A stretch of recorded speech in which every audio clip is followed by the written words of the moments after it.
You're watching Midday Live, and to one of our headline stories that has to do with University of Ghana authorities reconstructing the toll booths around Okponglo entrance. And this afternoon I do have on the phone Stella Amwa. She's a Director of Public Affairs of the University of Ghana.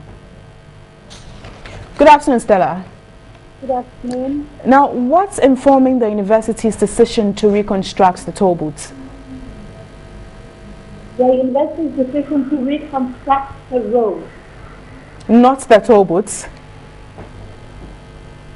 Oh, well, we began the construction of a security post on the toll booth, and we all know that it was interrupted by the demolition of the security post and the toll booth.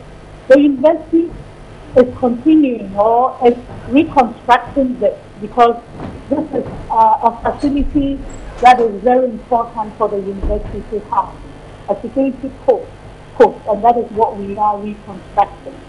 So it means that it's not a toll booth but a security post?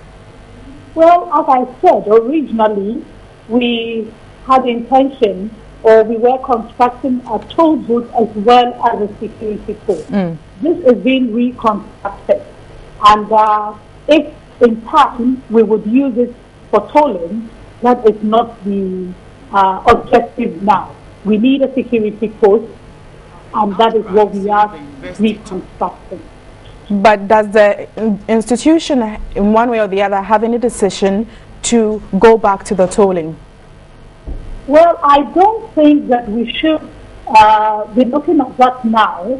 The university main entrance is now the Okponglo entrance, and the general public will notice that we do not have a security post, and we are in need of one. I don't think any institution will have their main entrance so open as what we have now at the university. So this is very important that we have as an institution a security post, and that is what we will do. If it is a combination of a security post as well as a toll post, for now you know that we have suspended tolling or road user charges. So what we need now is a security post, and that is what we are doing.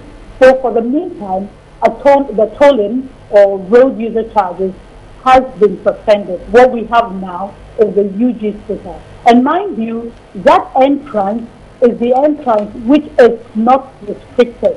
It's an unrestricted access point, which is available or open for members of the general public to use 24 hours a day, 7 days in the week. So that is our main entrance. Now, another concern is the distance covered by the pupils at the university primary because their parents do not have the sticker. Is the university trying to review that concern that has been raised by parents also? Could you please repeat your question?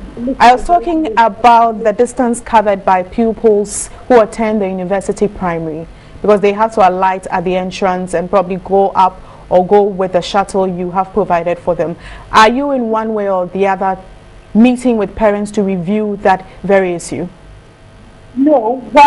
For now, we are saying that anybody who wants to use any of the restricted access points will have to be approved by the university.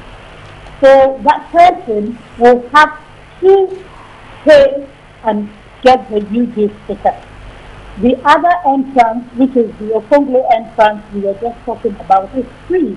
So parents who do not need to use that route, that's the Achimota route, can use the main entrance, and they are not obliged to pay. I mean, they do not need to pay for that.